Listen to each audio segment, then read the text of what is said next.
आज हम पढ़ेंगे परिमेय संख्या, रेशनल नंबर। तो सबसे पहले हम इसकी परिभाषा देख लेते हैं, फिर आगे परिमेय संख्या को इंग्लिश में रेशनल नंबर कहते हैं। परिभाषा इसकी कि यदि किसी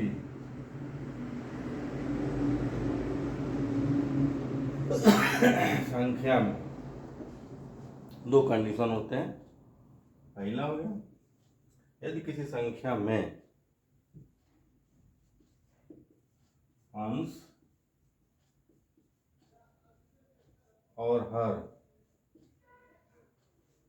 पूर्णांक हो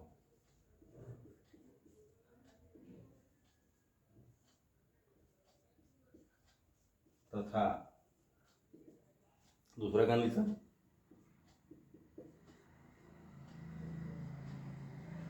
हर में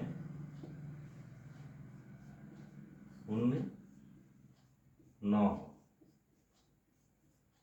दो कंडीशन है परिमेय संख्या को। पहला, अंश और हर पूर्णांक हो तथा दूसरा है हर में शून्य ना हो, उसे परिमेय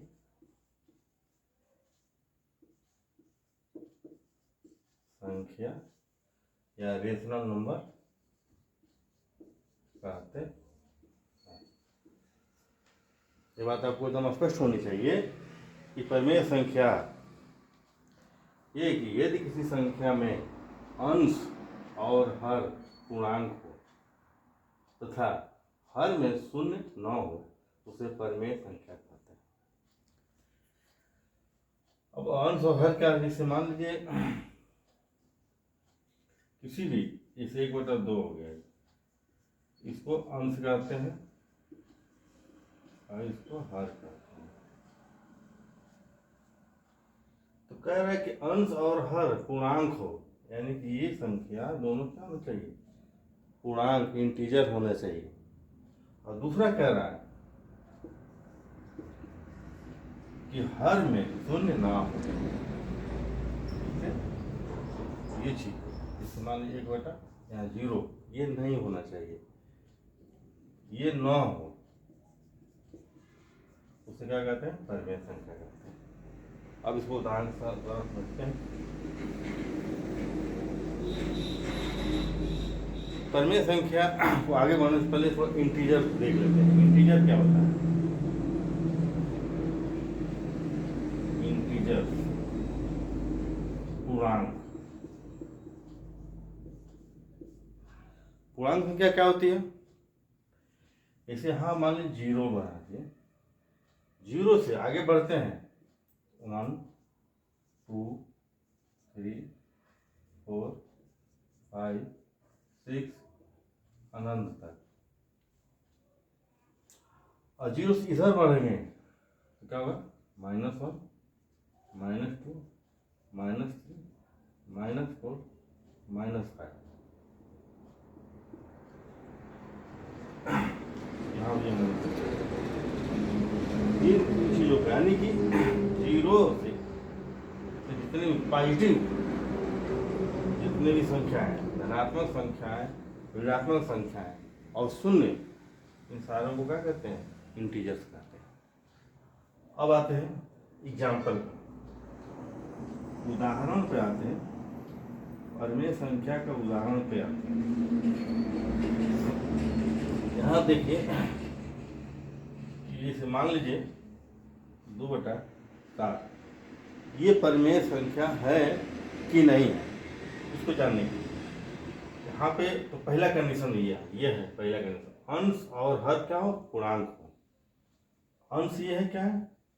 पूर्णांक है। हर क्या है? पूर्णांक है। जब दोनों पूर्णांक है तो ये क्या है? 2/7 क्या है? परिमेय संख्या है। दूसरे उदाहरण से देखते हैं। अगर हम यहाँ पर कर दें -3/5, ये संख्या क्या है? ये संख्या परिमेय है कि नहीं है?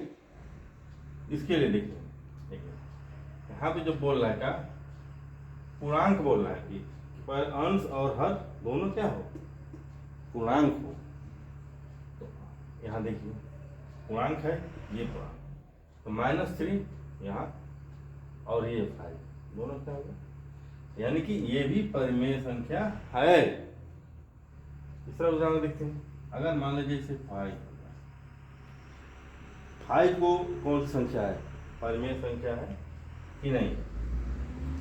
तो अगर हम 5 के नीचे 1 लिख दें तो कोई अंतर नहीं होगा, हमारा दूसरा कंडीशन भी फॉलो हो जाएगा। जैसे मान लीजिए अंश और हर पूर्णांक होता, अंश पूर्णांक है ये यहाँ पे, और दूसरा हर में शून्य ना हो, यहाँ शून्य भी नहीं है, यानी कि ये क्या हो गया, ये भी शून्य, तो हमारा ये परिमेय संख्या हो गई।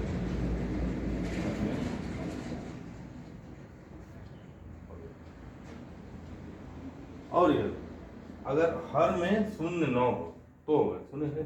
अब आते हैं एक उदाहरण और लेते हैं। जैसे मान लीजिए यहाँ पे 5 ही मान लीजिए, अगर यहाँ पे हम 0 करना, 5/0, 5/0, तो ये परिमेय संख्या नहीं है। कैसे, देखिए अंश तो पूर्णांक है, लेकिन हर में शून्य न हो, ये शून्य नहीं होना चाहिए, यहाँ पे है, इसलिए क्या हो गया, ये परिमेय संख्या नहीं है, परिमेय संख्या नहीं। आई बात समझ में। इस तरह से सबसे आसान भाषा में ये चीज, एक एग्जांपल और देखते हैं। अगर मान लीजिए यहाँ पे 7/9, दूसरा -5/6, इन दोनों में परिमेय संख्या है कि नहीं है। देखिए ये जो है क्या है, 7 है, यहाँ से चलेंगे तो 7 आ जाएगा, पूर्णांक संख्या है। 9 पूर्णांक संख्या है, ठीक है, ये भी परिमेय संख्या है। अब इसमें आते हैं -5, क्योंकि पूर्णांक संख्या -5 भी होता है, और नीचे हर में क्या है, शून्य नहीं है, इसलिए क्या है, परिमेय संख्या, ये भी परिमेय संख्या है।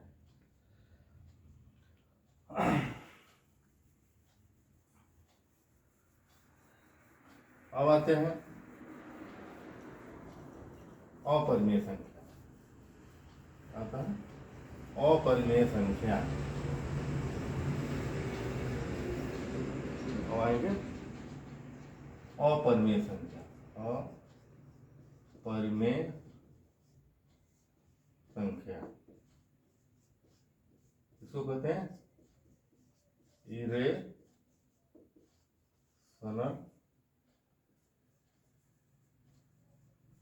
नंबर्स, अपरिमेय संख्या इरेशनल।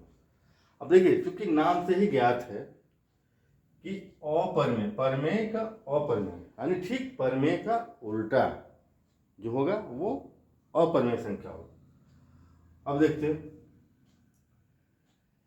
कि इसको ज्ञात करने के लिए कोई भी संख्या दिया हो तो पहले हम क्या करते हैं कि वो अपरिमेय संख्या है कि नहीं है। इसके लिए क्या करेंगे, सबसे पहले हम देखेंगे कि वो संख्या परिमेय है कि नहीं है। अगर वो परिमेय है तो अपरिमेय नहीं होगा। अब देखते हैं, जैसे मान लीजिए यहाँ पे √3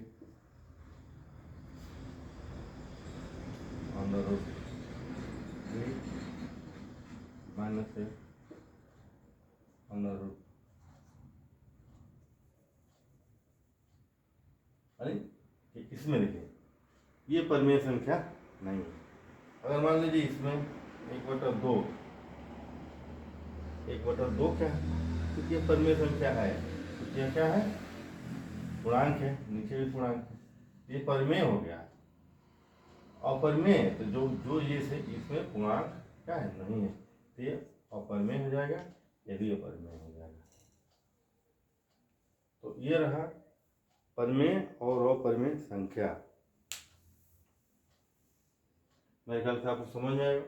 परिमेय संख्या ज्ञात करने के लिए सबसे आसान तरीका है कि परिमेय संख्या ज्ञात करिए और बाकी जो परिमेय संख्या नहीं है वही अपरिमेय संख्या होगी। जितने भी अंडर रूट आएंगे, मान लीजिए -5 -7 क्या है, परिमेय संख्या है।